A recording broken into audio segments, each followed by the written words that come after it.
The gleaming conference room on the 52nd floor of Anderson Tower fell silent as Robert Anderson wheeled his son to the head of the table.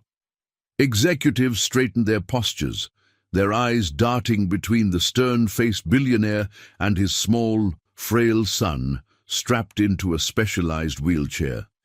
7-year-old Kai Anderson's body might be paralyzed, but his eyes, sharp and intelligent, surveyed the room with unnerving intensity. "Gentlemen, ladies," Robert nodded curtly. "My son has something to contribute to our Osaka expansion discussions." The executives exchanged uncomfortable glances.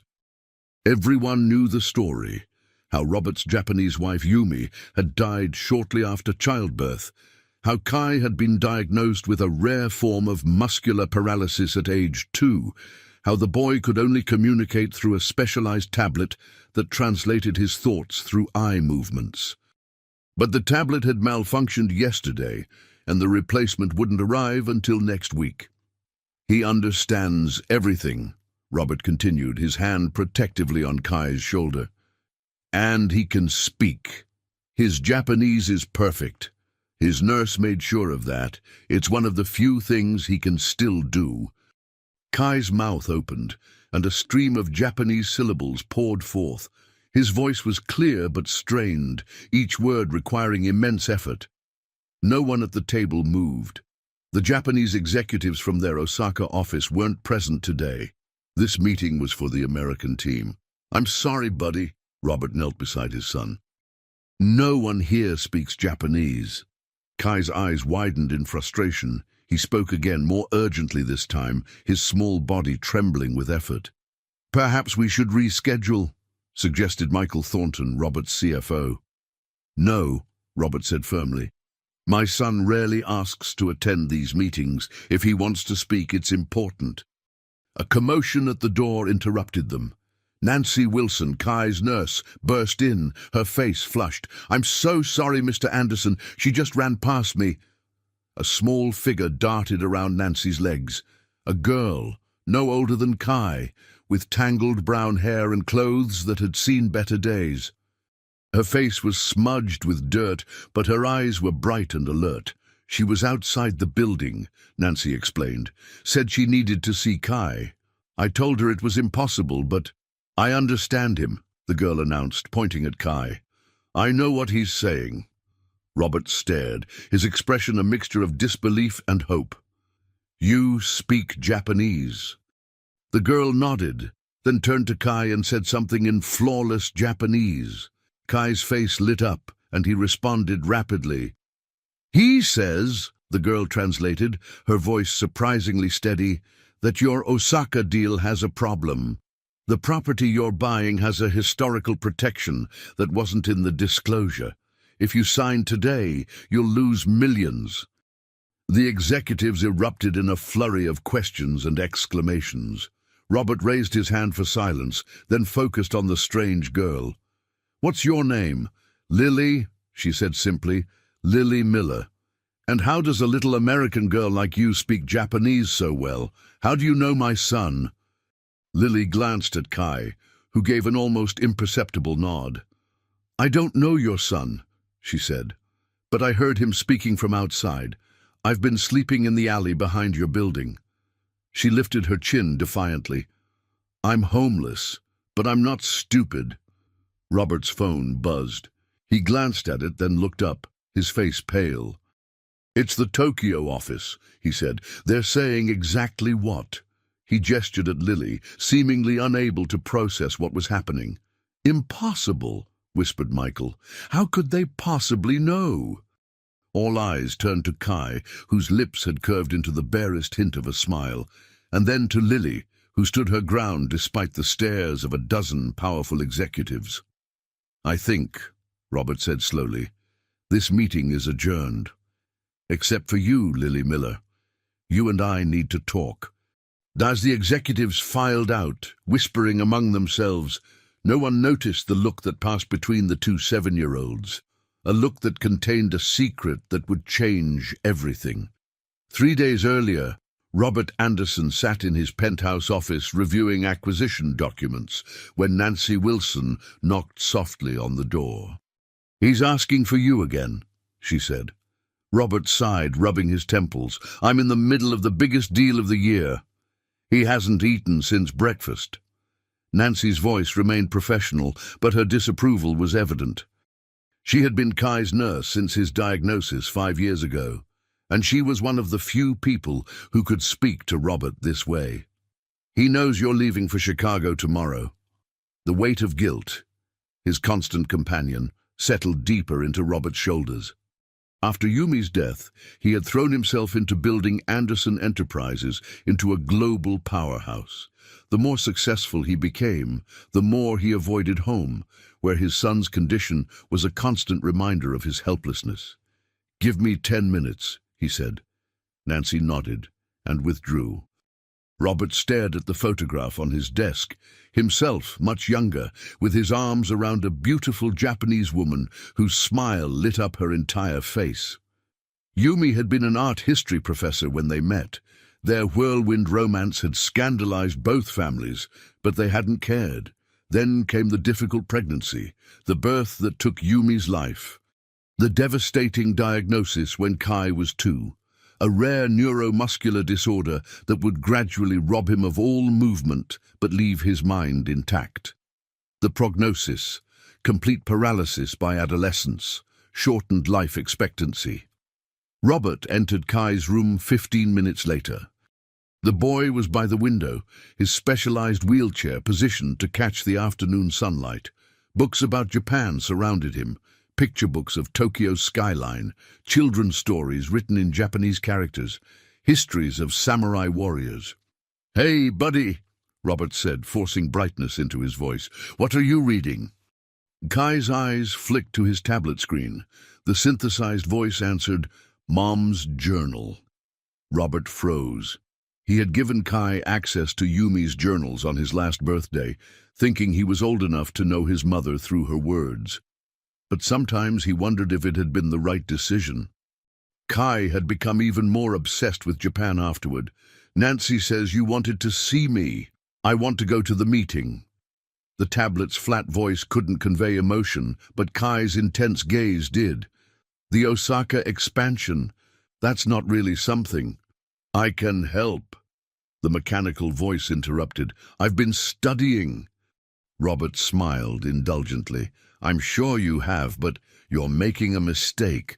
The tablet's voice remained emotionless, but Kai's eyes blazed. "The Tanaka building has historical protection." Robert stilled. "How could you possibly know that? Those details aren't public." Kai's fingers moved laboriously to his tablet. "Mom's family knows Osaka. Her journal mentioned the building. I researched more." Robert felt a chill. The Tanaka building was the centerpiece of their expansion, but they'd been using a shell company for the acquisition. The name shouldn't have been in any materials Kai could access. "I'll look into it," he promised. "Now, how about some dinner?" Kai shook his head. "Let me come to the meeting, please." Robert hesitated. Kai rarely asked for anything, and if there was even a chance he knew something about the property. "All right," he finally agreed. "But these are serious business people. If you come, you need to be there to observe, not to interrupt." Kai's fingers moved again. "I need to speak." "Buddy, most of our team doesn't speak Japanese, and your tablet won't be replaced until next week." A look of frustration crossed Kai's face. He typed rapidly, "Find translator." "On such short notice? I don't think—" A crash from outside interrupted them. Robert rushed to the window. 50 stories below, a small commotion was unfolding in the alley behind Anderson Tower. Someone appeared to have knocked over a stack of crates while being chased by security.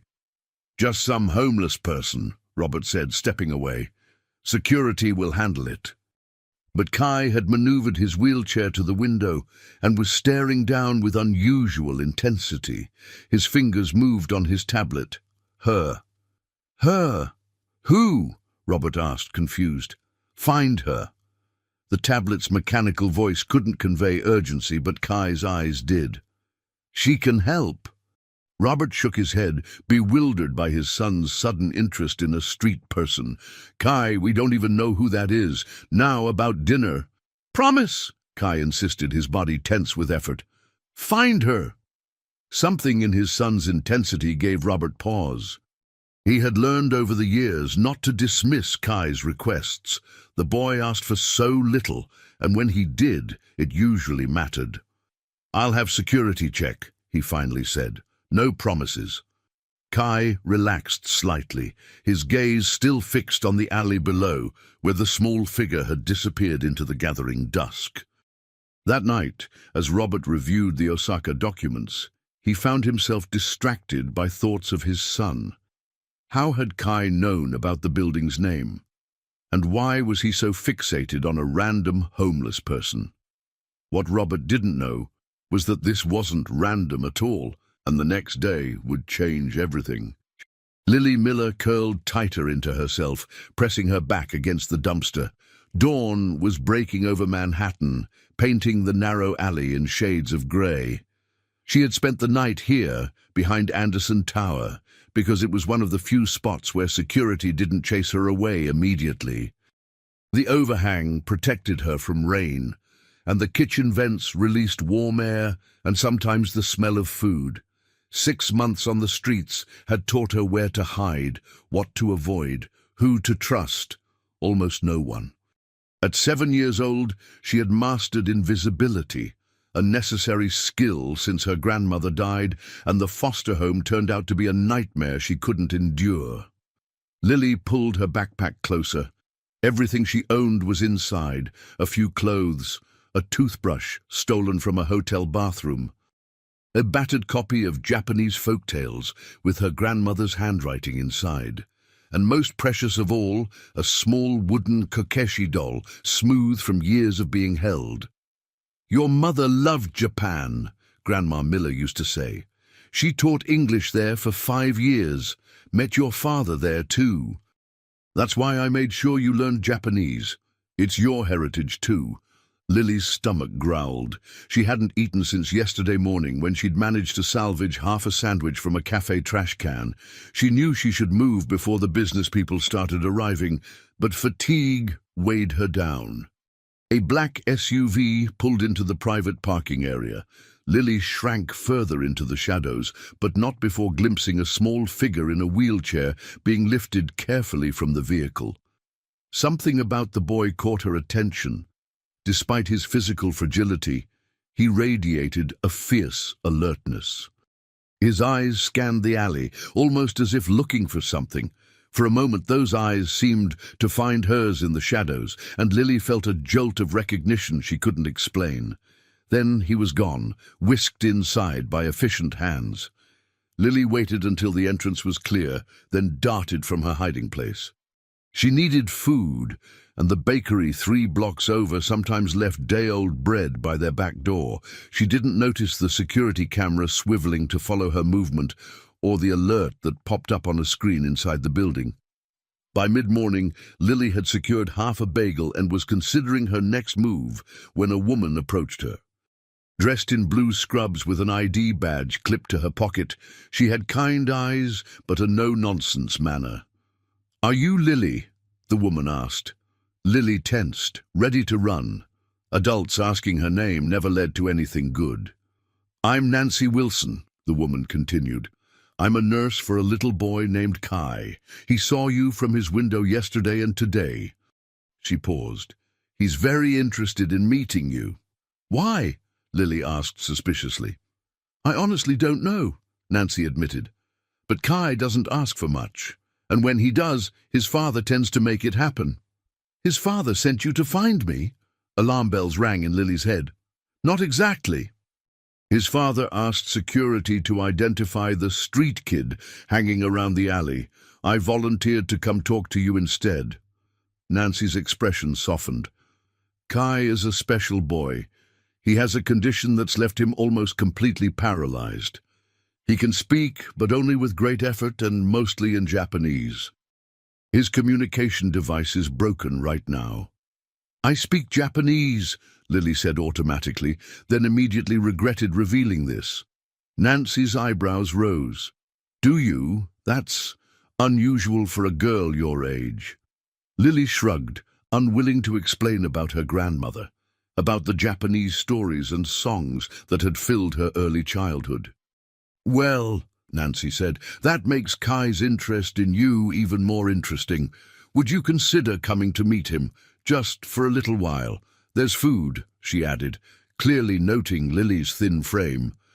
Lily hesitated. Every instinct told her to run. But something, curiosity, hunger, or perhaps that inexplicable sense of connection when she'd seen the boy, made her nod. "I'll come, but I can leave whenever I want." "Of course," Nancy agreed. "I promise." The elevator ride to the 52nd floor was the longest of Lily's life. She had never been in a building this tall or this fancy. The marble floors gleamed. Everyone wore expensive clothes and looked at her with barely disguised distaste. Nancy led her to a large conference room. Through the glass walls, Lily could see the boy from earlier sitting in his wheelchair at a large table surrounded by adults in business attire. An imposing man with salt and pepper hair had his hand on the boy's shoulder. "That's Robert Anderson," Nancy whispered. "Kai's father, one of the richest men in New York."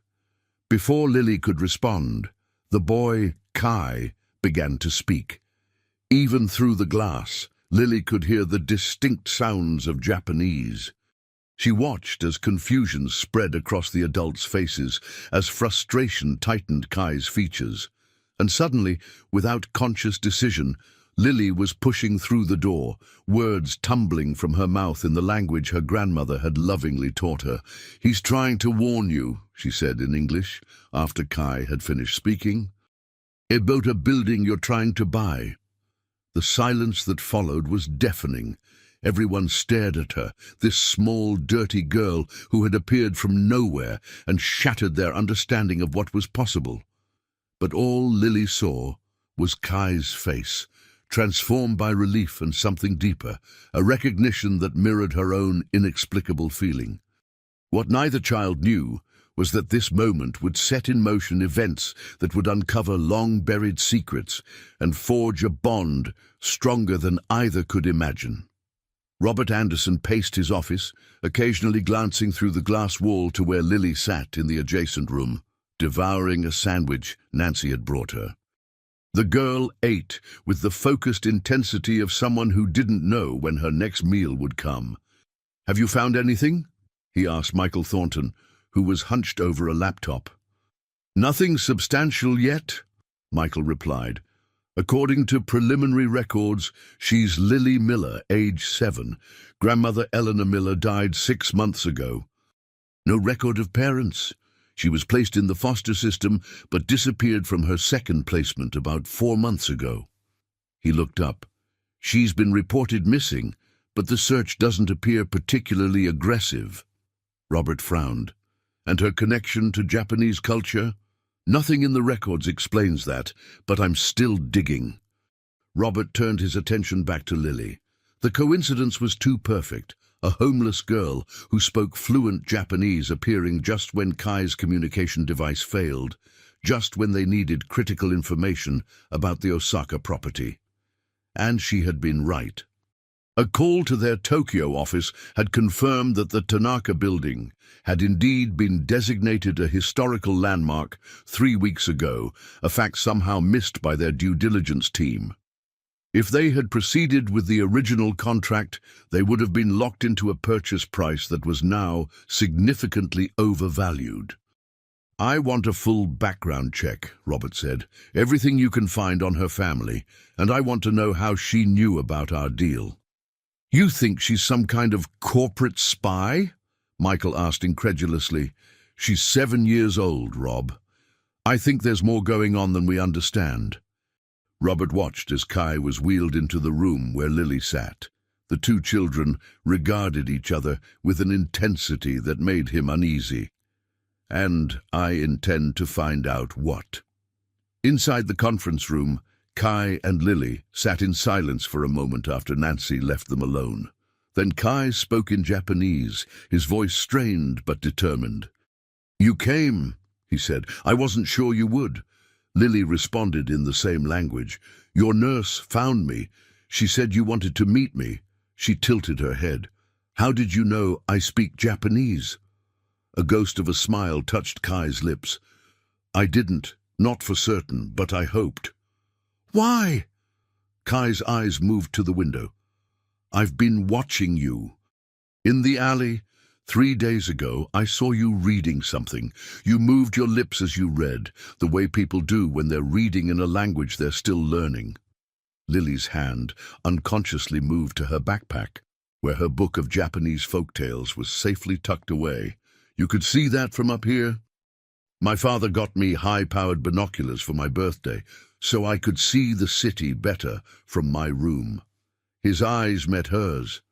"I saw your book. It had Japanese characters on the cover." That was a lucky guess. "No," Kai said softly. "It wasn't luck. Nothing about this is luck." Something in his tone sent a shiver through Lily.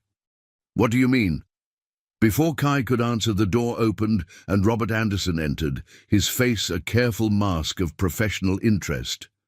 "Lily," he said, sitting down across from her, "I want to thank you for your help earlier. You saved my company from a very costly mistake." Lily shrugged, uncomfortable with his scrutiny. "I just translated what he said." "Yes, about that." Robert leaned forward. "How exactly does a young American girl come to speak Japanese so fluently?" "My grandmother taught me. She lived in Japan for a while. So did my mum." "And where is your mother now?" Lily stiffened. "Dead. Both my parents are dead. Car accident when I was 2. Robert's expression softened slightly. "I'm sorry to hear that. Kai lost his mother when he was born." Lily glanced at Kai, who was watching the exchange intently. Something passed between them, a recognition of shared loss. "Your grandmother," Robert continued, "she raised you until she passed away recently." Lily nodded, suspicion growing. "How do you know that?" "We've been checking into your background." Robert held up a hand as Lily started to rise. "Standard procedure when someone has information about our business dealings, especially when that someone appears under unusual circumstances." "I don't know anything about your business," Lily protested. "I just translated what he said." "And how did Kai know about the historical designation on a building in Osaka?" Robert asked. "Information that wasn't public and that my entire research team missed." Lily looked at Kai, who met her gaze steadily. She turned back to Robert. "You should ask him." "I have. He says he read about it in his mother's journals, but those journals were written years before this designation was made." Robert's voice hardened slightly. "So I'll ask again. How did you know about our deal?" "I didn't," Lily insisted. "I just—" "She's telling the truth," Kai interrupted in English, each word costing him visible effort. "She doesn't know, but I do." Both Robert and Lily stared at him in surprise. "Kai, you shouldn't strain yourself," Robert began. "I need to speak to her," Kai said, his eyes fixed on Lily. "Alone." Robert hesitated, then nodded. 5 minutes. Then we need to discuss next steps." He gave Lily a significant look. "Including what to do about your current living situation." After he left, Lily turned to Kai. "What's going on? How did you know about that building?" Kai switched back to Japanese, the words coming easier. "I've been having dreams. About places I've never been, things I've never seen, about a girl who could understand me when no one else could." Lily felt goosebumps rise on her arms. "What are you saying?" "I'm saying," Kai replied, his dark eyes intense, "that I've been dreaming about you, Lily Miller, for months. And I think you've been dreaming about me, too." The tiny apartment was sparse but clean. 1 bedroom, a small living area with a kitchenette and a bathroom. Nancy Wilson lived on the floor below, in a similar unit. "It's temporary," Robert had explained when he brought Lily here the previous evening, "until we sort out your situation." The situation being that Lily was a homeless minor who had run away from foster care. The legal complexities were significant, but Robert Anderson had resources and connections that most people couldn't imagine. He had arranged for emergency temporary guardianship while his team worked on more permanent solutions. What he hadn't told Lily was that he had also ordered extensive background checks, DNA tests, and a private investigation into her family history. Something about this girl and her connection to his son didn't add up, and Robert Anderson hadn't built a billion-dollar empire by ignoring his instincts. Lily sat on the windowsill, staring out at the Manhattan skyline. After months of sleeping in alleys and subway stations, the soft bed behind her seemed almost too comfortable. She felt out of place in the clean clothes Nancy had bought her, with her hair freshly washed and her stomach full. But most of all, she felt unsettled by her conversation with Kai yesterday. "I've been dreaming about you," he had said. The words had shaken her because she'd been having strange dreams too, of a boy trapped in a body that wouldn't obey him, of whispered Japanese words in the dark, of a connection that transcended explanation. But Lily Miller had survived on the streets by being practical. Dreams were just dreams. Coincidences happened, and rich people with resources had ways of finding out information that seemed impossible. A knock at the door interrupted her thoughts. Nancy entered, smiling warmly. "Good morning, did you sleep well?" Lily nodded, though in truth she had lain awake for hours, thinking about Kai's words and wondering what would happen to her now. "Kai is asking for you," Nancy said. "His tablet arrived this morning, so communication will be easier. Would you like to see him after breakfast?" Again Lily nodded. Despite her suspicions and her instinct for self-preservation, she couldn't deny her curiosity about the paralyzed boy who claimed to have dreamed of her. An hour later, she was sitting in Kai's room in the penthouse. The space was impressive. Large windows offering panoramic views of the city, bookshelves filled with volumes in both English and Japanese, and high-tech medical equipment integrated so seamlessly it almost disappeared into the decor. Kai sat in his wheelchair, a sleek tablet mounted to it. His fingers couldn't operate it directly, but his eye movements controlled a cursor, allowing him to type or select pre-programmed phrases. The tablet's voice was less mechanical than Lily had expected, with inflections that almost sounded natural. "Thank you for coming," the tablet spoke as Kai's eyes moved across its surface. "Your father didn't give me much choice," Lily replied honestly. A small smile touched Kai's lips. "He's protective, but he means well. He thinks I'm somehow tricking you or spying on your company. He'll understand soon." Kai's eyes focused intently on hers. "You had the dreams too, I know you did." Lily shifted uncomfortably. "Everyone dreams. Not like this." The tablet's voice couldn't convey emotion, but Kai's eyes did. "You dreamed of a room high above the city, of a boy who couldn't move but could see everything, of words in Japanese that came to you even though you didn't understand why." A chill ran through Lily. The dreams had started about 3 months ago, vivid, disjointed images that left her confused and strangely sad upon waking. "How could you know that?" she whispered. Kai's eyes moved to his tablet. "Because I was there, in your dreams, just as you were in mine." He paused. "I think we're connected somehow." "That's impossible." "Is it?" Kai's gaze was unwavering. "You knew exactly where to find me yesterday. You knew what I was going to say before I said it." Lily wanted to deny it, but she couldn't. When she had entered that conference room, the Japanese words had come to her as if she had rehearsed them. Specific terms about property laws and historical designations that she had no way of knowing. "Why?" she asked finally. "Why would we be connected?" "I don't know yet," Kai admitted, "but I have a theory." His eyes moved rapidly across his tablet. "It has to do with my mother, and possibly yours." Before he could elaborate, the door opened and Robert entered, followed by a tall man in a lab coat. "Lily," Robert nodded. I see you and Kai are getting acquainted." There was something in his tone, a forced casualness, that immediately put Lily on guard. "This is Dr. Harris," Robert continued, gesturing to the man beside him. "He's Kai's neurologist." The doctor smiled kindly at Lily. "It's nice to meet you. Mr. Anderson has told me about your remarkable language abilities. I wonder if you would mind if I asked you a few questions."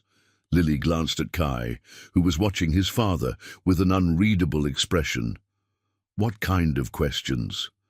"Just about your background, your experience with Japanese, that sort of thing," Dr. Harris replied smoothly. Something felt off. Lily had developed a keen instinct for adult deception during her time in the foster system. "Why does a brain doctor need to know about my language skills?" she asked bluntly. Robert and Dr. Harris exchanged glances. "We're exploring some theories about Kai's condition," Robert said finally. "Your ability to understand him might provide some insights." "You don't believe me," Kai interrupted, his tablet giving voice to his thoughts. "You think I told her about the Osaka property beforehand?" Robert's expression tightened. "It's a reasonable question, Kai. The information you provided wasn't in your mother's journals. It wasn't public knowledge, yet somehow you knew. And you think I what? Snuck out of my room, found a homeless girl and coached her on what to say?" The tablet's voice couldn't convey sarcasm, but Kai's expression did. "I can barely feed myself, Dad." The tension in the room was palpable. Lily's eyes darted between father and son, sensing years of unspoken frustration beneath this exchange. "Then explain it," Robert challenged. "Explain how you knew about the historical designation." Kai's gaze shifted to Lily, then back to his father. "I can't, not yet, but I will." His eyes moved to his tablet again. "I need time. And I need Lily to stay." Robert ran a hand through his hair, a gesture of barely contained frustration. "Kai, this isn't a game. There are legal implications, child welfare concerns." "2 days," Kai interrupted. "Give me 2 days with Lily, then I'll explain everything." Dr. Harris cleared his throat. "Robert, perhaps we should consider—" "Fine," Robert cut him off. 2 days. But then I want answers." He turned to Lily. "And if I find out you've been manipulating my son in any way—" "Dad!" Kai's voice, not the tablet's, strained and effortful but clear. "Enough!" Robert fell silent, surprised by his son's outburst. After a moment he nodded stiffly and left, Dr. Harris following behind. When they were alone again, Lily turned to Kai. "What aren't you telling me? What's going on?" Kai's expression was solemn as his eyes found the tablet. "The truth, Lily, and it's bigger than either of us imagined." By the time evening fell, Lily's head was spinning. The day had been a blur of strange revelations and even stranger experiences. After Robert and Dr. Harris left, Kai had shown her his mother's journals, beautiful handwritten volumes filled with observations, sketches, and personal reflections. Most were in Japanese, some in English. They dated back 15 years, long before Kai was born. "My mother was an art history professor specializing in Japanese art," Kai explained through his tablet.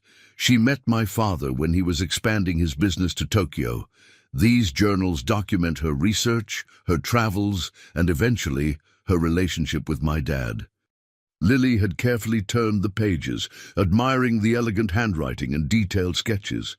"But how do these help us understand what's happening?" Kai's eyes had moved to his tablet. "There's a theory in Japanese spirituality about connected souls, souls that find each other across time and circumstance. My mother wrote about it extensively." Lily had frowned, skeptical. "You think we have? Connected souls?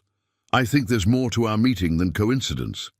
Kai had directed her to a specific journal entry from 8 years ago. "Read this."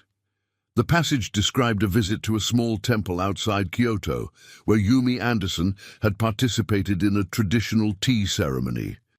The host had told her about an ancient belief that certain souls were cosmically tethered, bound to find each other in every lifetime to fulfill a purpose left incomplete. During the ceremony, Yumi had written, the tea master looked at me strangely and said my soul was searching. When I asked what she meant, she said I would soon meet someone whose soul was tied to mine from a previous life. She said we would recognize each other instantly and that our meeting would set right an ancient imbalance.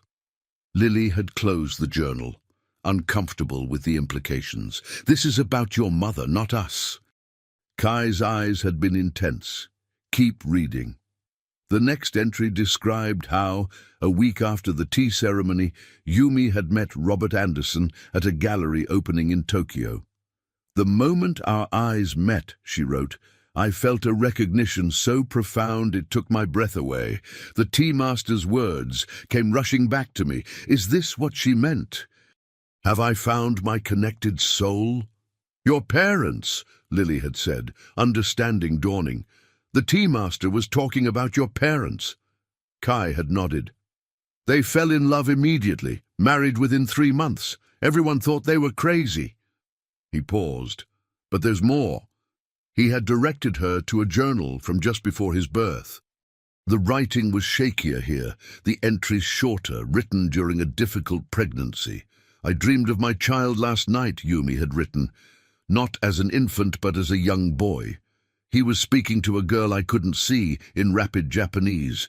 They were discussing something important, something about restoring balance. When I woke, I felt certain this dream was not just imagination, but a glimpse of what is to come. My child will continue the connection the tea master spoke of. His soul is already seeking its counterpart. A chill had run through Lily as she read these words. You think I'm this counterpart? That's impossible, is it? Kai had asked. You speak Japanese fluently. You appeared outside my building exactly when I needed you. You understood things you had no way of knowing.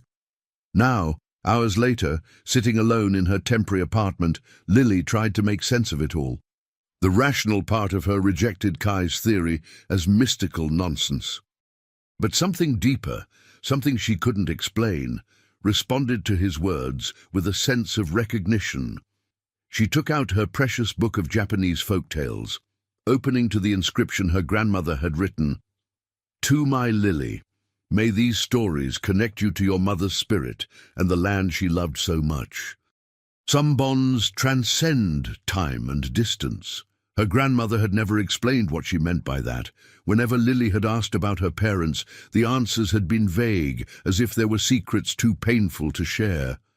A knock at her door startled her from her thoughts. Nancy stood there, her expression troubled. Mr.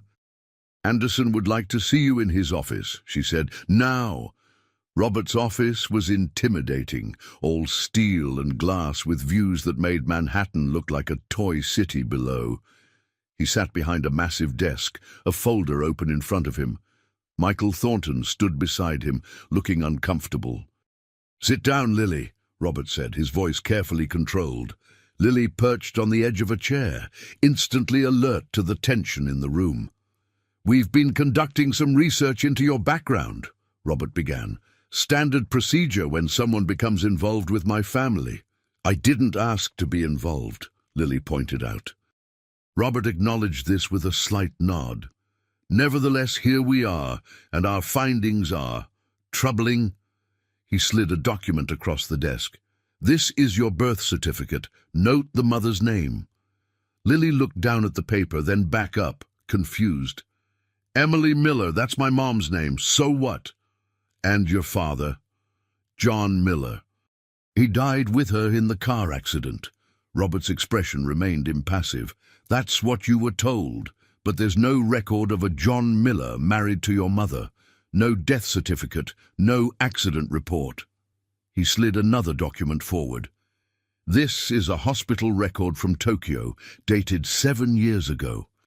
It shows that Emily Miller gave birth there. To you. Lily's heart pounded. So, my grandmother said I was born in Japan.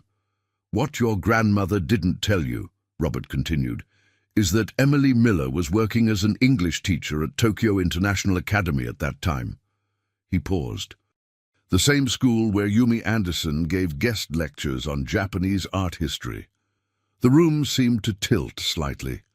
"What are you saying?" Robert leaned forward. "DNA tests from the samples we collected yesterday show a 99% probability that you and Kai are half-siblings. You share a father." The words hit Lily like a physical blow. That's not possible." "I never met your mother," Robert said, his voice strained. "I was faithful to Yumi, but the DNA doesn't lie." He stood up, pacing to the window. "Someone has gone to extraordinary lengths to create this situation, to bring you here now with this specific skill set, to influence my son and potentially my business." "You think I'm part of some conspiracy?" Lily asked incredulously. "I'm 7 years old." "I think you're a pawn," Robert corrected, "just as my son might be." "Robert," Michael interjected, "maybe we should wait for the additional test before—" "No," Robert cut him off. "There's too much at stake." He turned back to Lily. "Tomorrow morning, Dr. Harris will conduct a full neurological workup on both you and Kai. Until then, you'll remain in the apartment under supervision. You will not speak to my son again without my presence." Lily stood up, anger overriding her shock. "You can't keep me prisoner." "I can and will do whatever is necessary to protect my son and my company," Robert replied coldly. "If you are who the DNA suggests you are, we'll address that reality. If you're part of something more sinister, I'll discover that too." As Nancy led her back to the apartment, Lily's mind raced.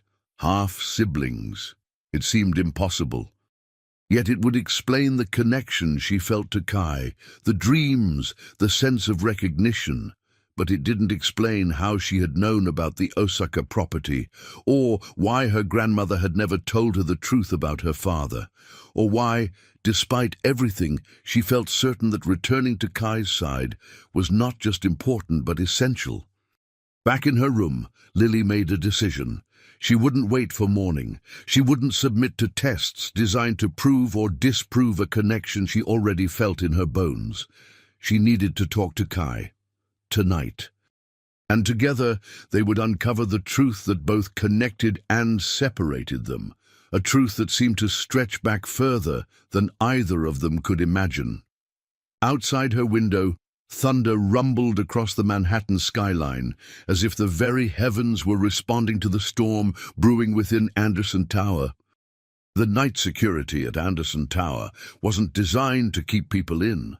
Lily waited until midnight, when Nancy's breathing deepened into sleep, before slipping out. She'd spent months learning to move undetected through dangerous places. This luxury building was easy by comparison. She took the service stairs, climbing 47 floors until her legs burned. The penthouse had its own security panel, but she'd memorized Nancy's code, 00725, Kai's birthday. Kai was waiting in his room, wheelchair positioned by the window. "I knew you'd come," he said in Japanese, his voice strained but clear. "Is it true?" Lily asked. "Are we really related?" "Half-siblings, same father, different mothers. But your father says he never met my mother. He believes that." Kai's eyes were serious. "But memories can be changed when spiritual forces are involved." Lily sat cross-legged beside his wheelchair. "You still think this is about connected souls, even with the DNA results?" "Both are true," Kai replied. "Science and spirit aren't opposites. They're different languages describing the same reality." He gestured toward his desk. "Bring me the red journal with the gold symbol." The journal was older than the others, the leather worn soft. "This belonged to my mother's grandmother," Kai explained. "She was a Miko, a Shinto shrine maiden." Lily helped him open to a page marked with a silk ribbon. The writing was in old-fashioned Japanese. "What does it say?" she asked, unable to read the antiquated style. It describes how connected souls can split and incarnate in different bodies, usually as siblings. The Miko called them bridge souls. Souls meant to repair cosmic imbalances. And you think that's us? Bridge souls? I think something happened between our mothers, something that created an imbalance, and we're here to fix it. A sound at the door made them freeze. Robert Anderson stood there, his face a mask of controlled fury. "I thought I made myself clear," he said quietly. "No contact without my supervision." "I needed to talk to him," Lily protested. "You needed to manipulate him further," Robert corrected coldly. "Security recorded your entire journey here." "Dad," Kai began, but Robert cut him off. "Not now, Kai. I've contacted family services. They'll collect you tomorrow and place you back in the system." "No!" Kai's voice cracked. "You can't separate us." "I can and will. DNA can be falsified. I don't know what game is being played, but I won't allow my son to be used as a pawn." "What about your wife's journals?" Lily challenged. "What about her research on connected souls?" Robert's face hardened. "My wife's academic interests don't make these spiritual beliefs real." "Then explain how I knew about the Osaka property," Kai demanded. "Explain how Lily appeared exactly when we needed her." Doubt flickered across Robert's face before his expression closed again. "Dr. Harris will conduct his tests tomorrow." As Lily moved to leave, Kai spoke in English, each word costing visible effort. "The tea master," he said. "Find her. She knows the truth." Robert's head snapped toward his son. "What did you say?" But Kai had exhausted himself. His head drooped, his body slack. "What tea master?" Robert demanded, turning to Lily. But Lily only shook her head as security guards arrived to escort her back to her apartment. They had less than 8 hours to uncover a truth that spanned continents, cultures, and perhaps lifetimes. Dawn broke over Manhattan, painting the city gold.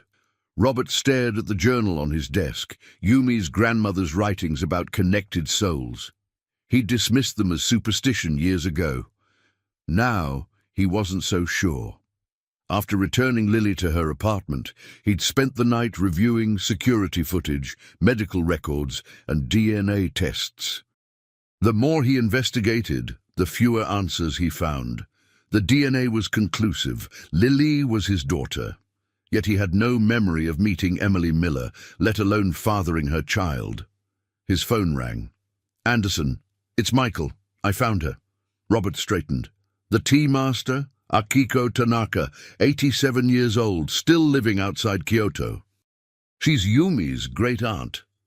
Why didn't I know about this connection? Family rift decades ago. I've arranged a video call in an hour." "And the other matter?" Michael hesitated. "Emily Miller gave birth when Lily's birth certificate indicates. But here's the strange part. Yumi was admitted to the same hospital the day before, with pregnancy complications. That was months before Kai was born. 6 months before. According to records, she lost a twin." The words hit Robert like a physical blow. "A twin? That's impossible." "Not necessarily. It was early in the pregnancy. Records indicate one fetus remained viable. Kai. Are you suggesting Yumi was pregnant with twins, lost one, and somehow Emily Miller carried the other?" "I'm just reporting the facts. But Emily was Yumi's research assistant at the time. The pieces aligned in a pattern too bizarre to be coincidence. I want to speak to both children. Now." In Kai's room, Dr. Harris was conducting tests, measuring brain waves, response times, cognitive functions. Lily sat nearby, electrodes on her temples. "Extraordinary," Dr. Harris murmured. "Their neural patterns are almost identical. I've never seen such synchronicity between siblings, even identical twins." "What does it mean?" Robert asked. "Their brains function in near-perfect harmony. When I show one an image, both their brains react. Is that possible? Scientifically, no, but the data is irrefutable." The video call with Akiko Tanaka began. Despite her age, her eyes were sharp and alert. "Robert-san," she greeted him. "At last we meet. Yumi spoke of you often. I have questions about your conversations with my wife regarding connected souls." Akiko's gaze shifted to Kai and Lily. "So," she said softly in Japanese, "the bridge is forming." "What bridge?" Robert asked. "What is happening to my son? 7 years ago, your wife came to me troubled by dreams. She was carrying twins, but feared losing them both. She never told me about twins. She did not know until consulting me. I performed a ritual and saw 2 souls, ancient, connected souls seeking rebirth together. I told her one child would remain with her, but the other would need a different path." "Are you saying you knew she would lose one twin?" "I knew one soul would find another way." Akiko's gaze moved to Lily. "Through Emily Miller, who also visited my tea house that spring." "You're suggesting some kind of spiritual transfer?" Dr. Harris interjected skeptically. "I merely tell you what I saw. 2 souls bound across lifetimes, determined to enter this world together." "Show her the book," Kai told Lily. Lily held up her book of folk tales. Akiko gasped. "That book belonged to Yumi. I gave it to her when she was pregnant. See the inscription?" Lily opened the cover, revealing handwritten Japanese characters. "To my dear niece," Akiko read, "may these tales guide the souls you carry to their destined path. The bridge between worlds begins with you." Robert looked from the book to the children to Akiko, his world shifting beneath him. "What happens now?" he finally asked. "Now?" Akiko replied gravely. "You must help them complete the bridge, before it's too late for Kai." The medical equipment in Kai's room beeped steadily. After the video call with Akiko, he had suffered a severe seizure. Dr. Harris had stabilized him, but the episode had left him weaker. "His condition is progressing faster than anticipated," Dr. Harris said quietly. "The neurodegeneration has accelerated." "How long?" Robert asked, barely audible. 6 months, maybe less." After years preparing for the inevitable, Robert found no amount of preparation was enough. "There must be something," he began, but Dr. Harris shook his head. "We've explored every medical avenue." From the windowsill, Lily spoke. "What about non-medical avenues?" "You mean Akiko's spiritual mumbo-jumbo?" Robert's voice held desperate edge. "Folk tales won't save my son." "But what if they could?" Lily persisted. "What if completing the bridge is real?" Kai stirred, eyes fluttering open. His gaze found his tablet. "The ritual," the synthesized voice said. Akiko told Mother about a ritual to balance connected souls. Robert leaned forward. "Kai, you need to rest." But Kai continued. "In Mother's journals, the red one with gold symbol, page 47, Lily retrieved the journal. 'The ritual of soul balance,'" she translated. "When connected souls incarnate as siblings, they create a bridge between worlds. But the bridge requires balance. The stronger soul must voluntarily cede energy to the weaker." "This is ridiculous," Robert said, standing. "We're talking about a medical condition." "Dad," Kai's tablet spoke, "remember what Mom always said about different perspectives on the same truth?" The words hit Robert hard. It had been Yumi's favorite saying, her way of reconciling science with spirituality. "She believed both could be true," Kai continued. "My medical condition and a spiritual imbalance." Dr. Harris cleared his throat. "Robert, I've tried every treatment. Nothing has worked." He glanced at the monitors. "At this point, what do we have to lose?" "You can't seriously suggest we pursue this fantasy?" "I'm suggesting we keep an open mind, given the extraordinary neural synchronicity between them. You think Lily could help stabilize Kai's condition?" "I think it's worth investigating, scientifically." Kai's tablet spoke again. "The ritual requires 3 things: the blood of both bridge souls, an object connecting them to their shared origin, and performance at a place of spiritual power." "Blood?" Robert's protective instincts flared. Absolutely not. Just a drop, Lily said. And we already have the connecting object, my book. What about the place of spiritual power? Dr. Harris asked. The temple, they said simultaneously, Kai through his tablet, Lily aloud. Akiko's temple near Kyoto, Lily continued, where Yumi learned about connected souls. Robert shook his head. You expect me to take my critically ill son halfway around the world for some ceremony with no basis in medical science? It has basis in neural science, Dr. Harris corrected. The connection between these children is real, and Kai's current treatment isn't working. Robert looked at his son's determined eyes, then at Lily, the daughter he hadn't known existed until days ago. How would we even get him there safely? Your private jet has medical capabilities, Dr. Harris said. I could accompany you. And if we do this, Robert said slowly, what exactly happens? The ritual creates balance between the bridge souls, Lily translated from the journal. The stronger soul shares strength with the weaker. You'd give Kai some of your, what, life force? I don't know, Lily admitted, but I'd give him whatever he needs.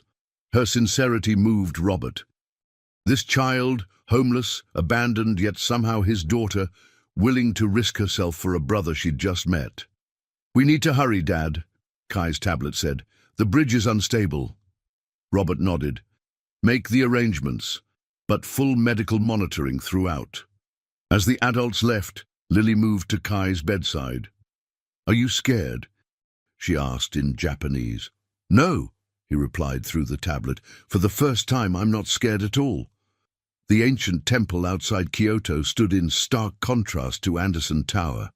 Built of weathered wood and stone, it perched on a hillside surrounded by maple trees blazing red and gold.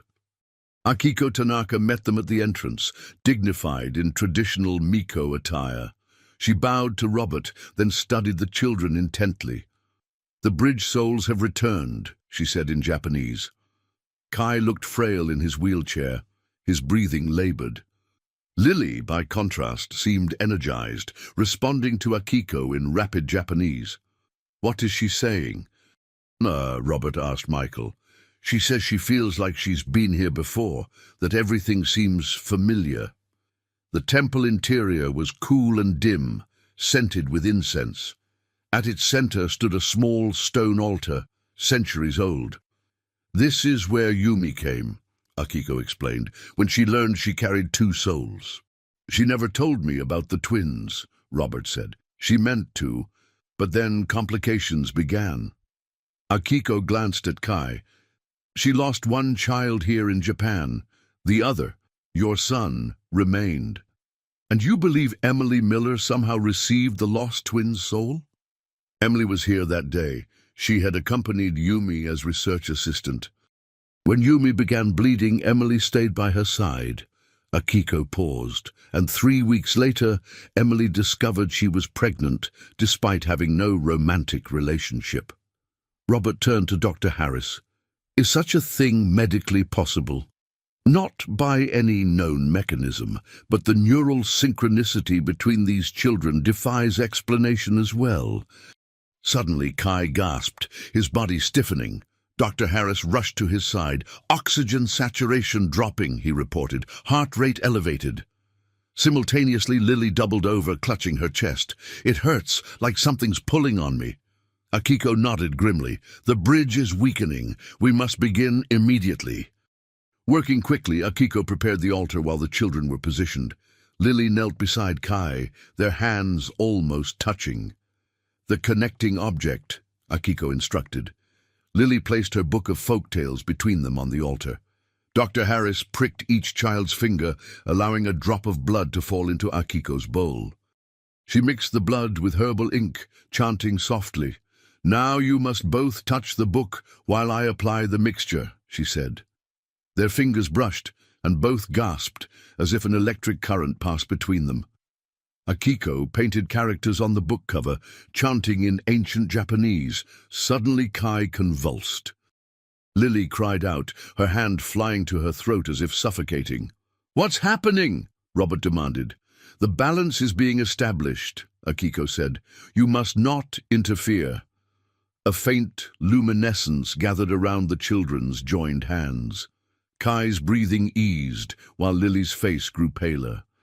"The stronger soul is sharing its strength," Akiko whispered. After moments both children stabilized, the strange light faded. "It is done," Akiko said. "The bridge is established." Robert knelt between his children.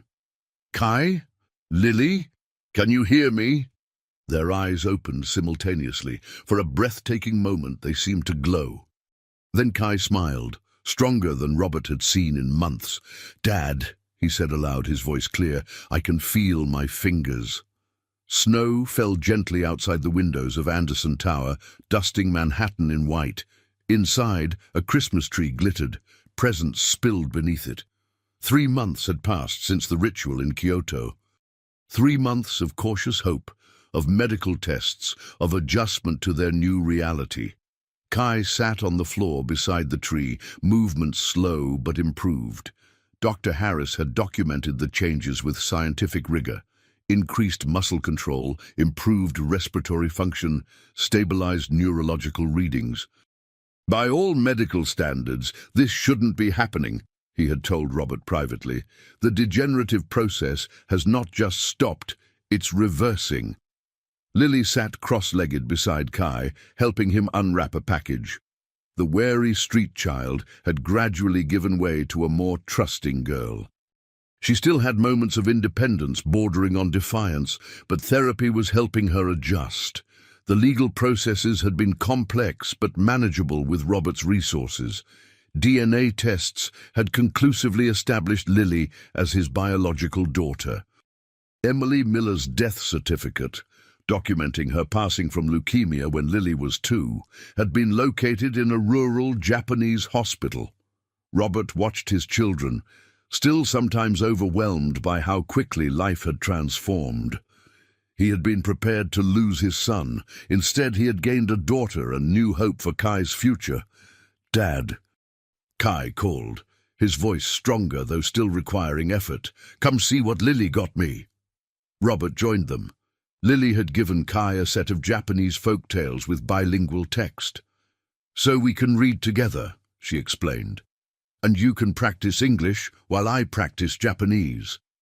Michael arrived later, bringing additional gifts and news from Tokyo. The Osaka expansion was proceeding smoothly, thanks to Kai's warning about the historical designation. As the adults chatted, Lily and Kai moved to the window seat, examining one of the new books together. "They still do that," Michael observed quietly. "Move in sync." "You think alike?" Robert nodded. "Dr. Harris says their neural patterns remain almost identical. They feel each other's physical sensations sometimes." "And you're okay with that now? Not having an explanation?"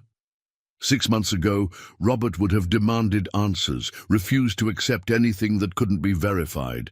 Now, "I'm learning to live with mystery," he said. "Yumi would be proud." A video call from Akiko Tanaka connected. She greeted everyone warmly, then focused on the children. "The bridge souls are looking strong," she observed with satisfaction. "How are you feeling, Kai?" "Better," Kai replied in Japanese. "I can move my hands more now." "And you, Lily? Any difficulties?" "Sometimes I get tired when Kai is working hard at physical therapy. Sometimes I feel pain in my legs when he does, but it doesn't last." Akiko nodded. "The balance will continue to adjust. In time, you will learn to control the flow between you." "Will I always need Lily nearby?" Kai asked, revealing a worry.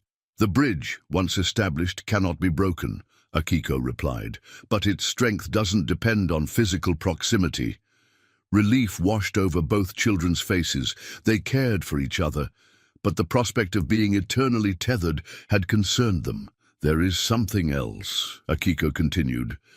"Temple records suggest bridge souls are connected to fulfill a specific purpose." "What purpose?" Robert asked. "That is for them to discover.